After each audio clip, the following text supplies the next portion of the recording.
So grateful to be a part of today's Zoomer conference. And I want to begin just by asking, who knows what this means in American Sign Language? What does this mean? I love you. This 17 minutes is going to be a journey of love. It's going to be a journey of love, of understanding and appreciating the role that our mind plays in the health of our bodies, longevity, in the health of our relationships, the type of things that we attract, the way that we perceive ourselves in the world, because when we change the way that we view things, the things that we view change. And perception is a very interesting topic. So we're gonna jump right on in. And I'm gonna make this an interactive experience, so it's a lot of fun. In fact, turn to the person next to you and say, this is gonna be a lot of fun. So, did anybody wake up today saying, it is a great day for diarrhea and constipation? Anyone? I don't think so. Did anybody wake up and say, God, I would so love an 8 out of 10 migraine? Anyone?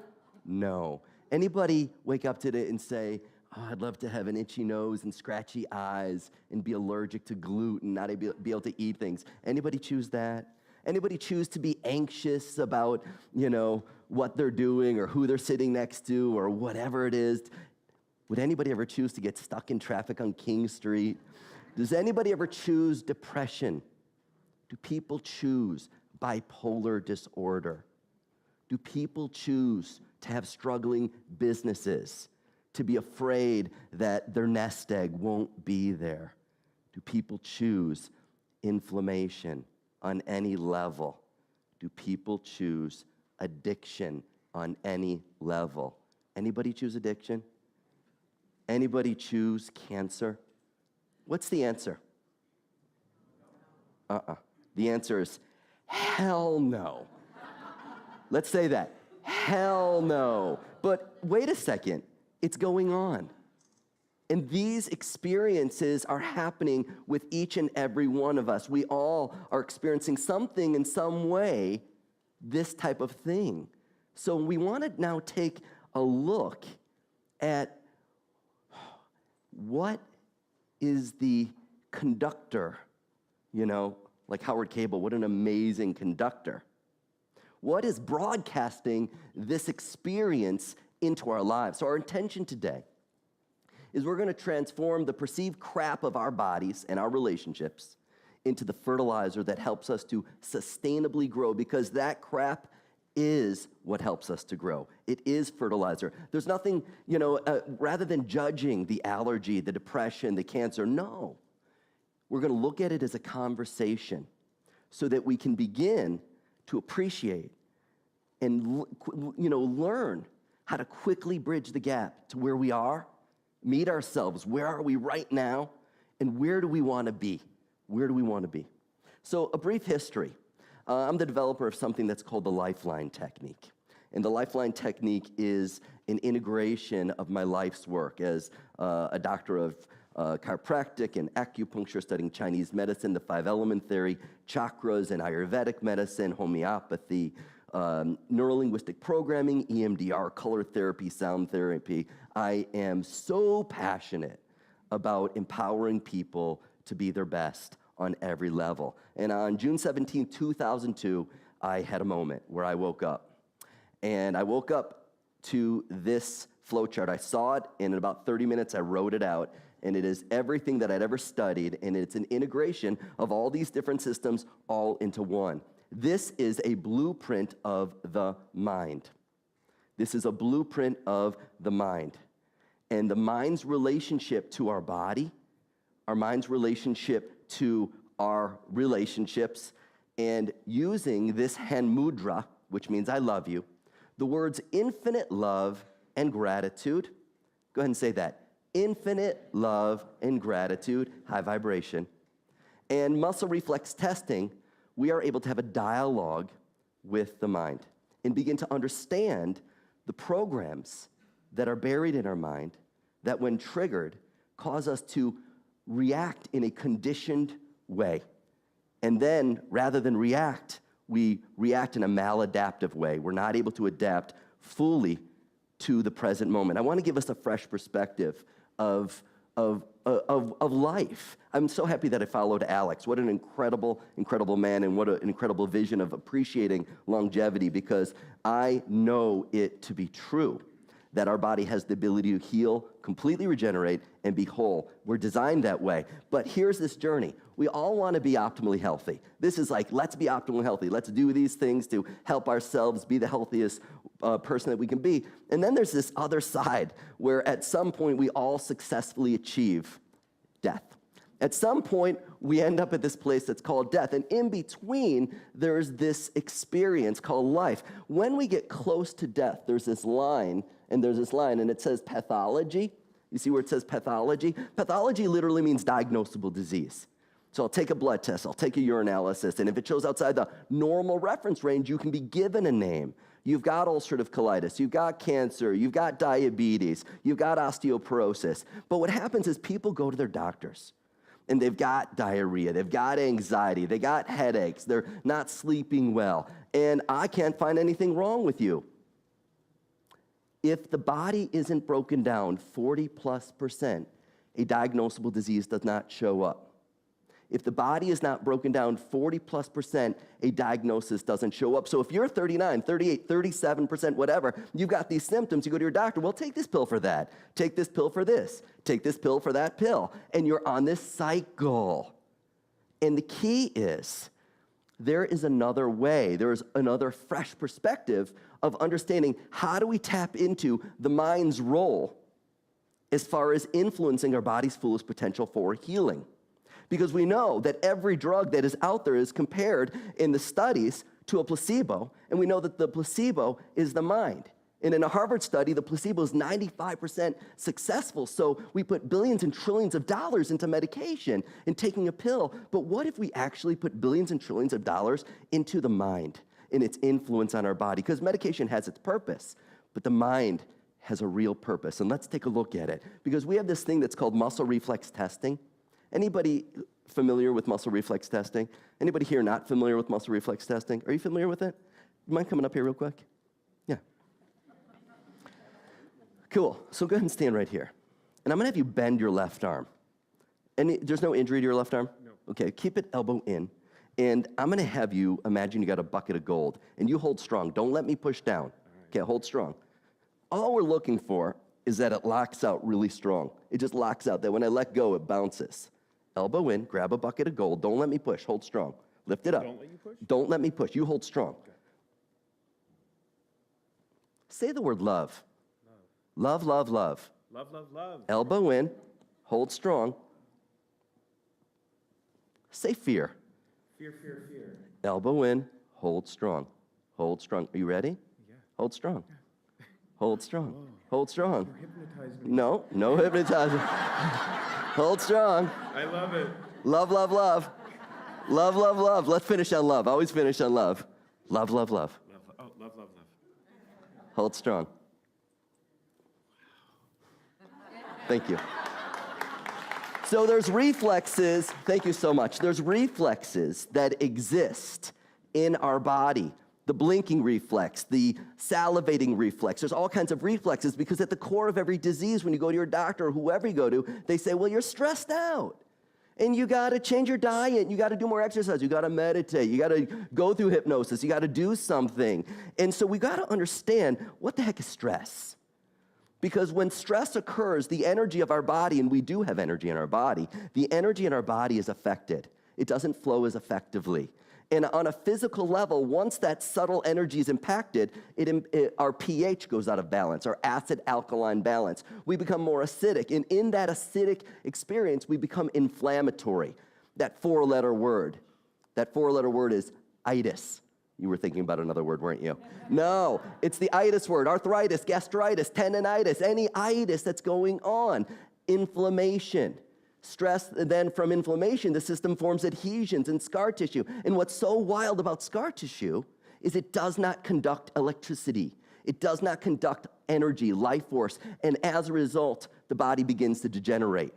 Alzheimer's, cardiovascular disease, cancer, osteoporosis, diabetes. These degenerative cycles then perpetuate more stress, and now we're in this cycle. Now, what we realize is that stress for one person is like, oh my God, what am I gonna do? And for another person, it's like this thing that motivates me. Come on, you made a bet with me, I'm gonna live to 150, and then people take on that stress, and it becomes motivating.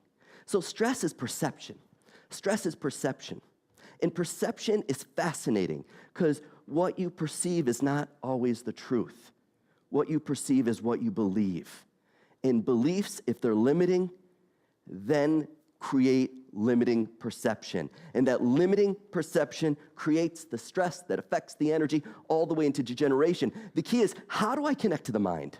Because if I can connect to the mind and shift that limiting belief into an intentional program, if I can access the mind's consciousness, if I can unzip the fabric of consciousness and connect to this field of energy that's connecting all of creation, I can change that stress into growth. Because when you're in a protective state, when you're in a fight, or flight, survival state, that hypothalamic, pituitary, adrenal axis of fear, your system cannot heal. It's protecting itself. You do not learn. Kids that are in schools that are under protection and survival, they do not learn. So when you shift it into growth, this degeneration automatically turns into what you're designed to be. Your body is designed to heal. Your cells know how to digest food. You know how to heal a cut. You know how to take oxygen from this air and turn it into ATP energy for every function. It is incredible. You gotta get to your perception. You got to get to that program within the mind. It begins at the moment that you were conceived, the beating of your mother's heart, the emotions that she was feeling, her relationship with your father. Take a moment and just think about that for yourself. Your life, not good, bad, right, or wrong, it's all good, infinite love and gratitude to that, is a program in your mind. And it's affecting your body. And it's affecting your relationships. And the key is connecting and understanding your mind. So we look at this incredible iceberg and we realize it's the most amazing metaphor of the mind, because the tip of the iceberg is the conscious mind. I'm aware of it. I can see it. The conscious mind is the choosing mind. The only mind that chooses is your conscious mind. It's 2 to 10% of who you are. The subconscious mind, it's what's below the surface. There's no choice. There's no judgment. It's reactive. It is the conductor, like Howard Cable. It is the conductor of every cell of the 50+ trillion cells in your body, but it's also where each and every one of your memories is stored. So our ancestors and the generational patterns of humanity live in our mind. The moment that you were conceived, mom's fear, dad's anger, miscarriages, don't have a job, lives in the mind. The moment you were born, the emotions of that time create an imprint, a fingerprint, a tattoo that affects your perception and creates a lens of yourself and the world around you afterwards. All these periods of time create little imprints that affect us. All it takes is a color, a sound, a smell, a taste that's remotely similar to that moment in time of when you were 4 and your brother or your sister was picking on you, your parents were fighting in this rage, and that emotion gets triggered and it begins to run, but you don't know it's there. It's subconscious. It's your blind spot while you're driving, and when it gets triggered, your heart beats like that. Your immune system changes. Everything goes into a complete shift. It's reactive, and it shows up as symptoms and stress. Symptoms and stress are the portal, not a problem. Aging, rather than it being something that's bad, even though it sucks, is a conversation, it's a dialogue to let us know that we're in this loop. We're in a loop. I want to tell you about Ronnie. Ronnie came to see me with ulcerative colitis. He had been to the best doctors in Chicago, University of Chicago, Northwestern University, had all kinds of tests done, took all these medications. No matter what Ronnie did, he was having 20+ bloody bowel movements a day. He had lost so much weight, he was about to die. And they said, well, we got to take out your colon. So his banker said, hey, if you're open, go check out Dr. Darren. So he came to see me. And not only did I educate him about water and food and sleep and exercise and owning his power, but I helped him to get to the core of what was in his mind. And he had a pattern of his mom's fear and his dad's anger, and it was affecting him in all aspects of his life. He had unfulfilled relationships. He had sugar addiction. He had this family business that was just struggling. He had ulcerative colitis. And in a month's time, doing the lifeline technique, reprogramming the mind in an intentional way. I am love. I am grateful. I am calm. I am beautiful in the face of anger, in the face of fear, in the face of whatever's going on in your life. And Ronnie, in 1 month, had a complete transformation. Changed his relationships. They became authentic and reciprocal. He began a healthy eating program. His family business began to thrive, and it's been doing incredible ever since. And he completely healed to the point where a show called The Incurables actually did a story on him because they couldn't believe that an incurable disease would actually regenerate. Every cell knows how to heal. I don't heal anybody. The body's a self-healing organism, understanding the mind. Hey, Louise, isn't this water cold? I wonder what water he's talking about. You see, the subconscious mind is connected to water the subconscious mind is connected to emotion the same way a fish is connected to water. You are so submerged in your emotional reality, the color of the car that you drive, the food that you eat, the inflections in your voice. It's all about an emotional program, but it's so intertwined, we don't always see it. Welcome to the future, my friends. Welcome to the future. See, creating world peace to inner peace, you want to make an impact in the world, which we all do. It starts within. A lifeline, one person at a time. So here's your zap your crap action step. Zapping your crap action step. I have something that's called an online e-learning. It's an incredible interactive program. If you want it, I would love to give it to you. It will enable you to use the lifeline for yourself, for your own life. And it's a great tool that I've developed that is a great educational tool for implementing immediately into your life. Just send an email to zapyourcrap@drdarrenweissman.com, and we'll send it right out to you so that you can get it. But I so appreciate your time and being a part of this awesome conference. Infinite love and gratitude.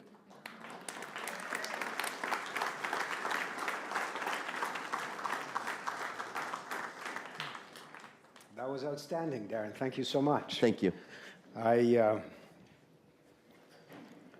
looked up some lyrics by my pal and the guy I admire most, Leonard Cohen, and he has a line in one of his songs that love is the only engine of survival. That is the truth. Right. Thank you so much. Congratulations. Yeah.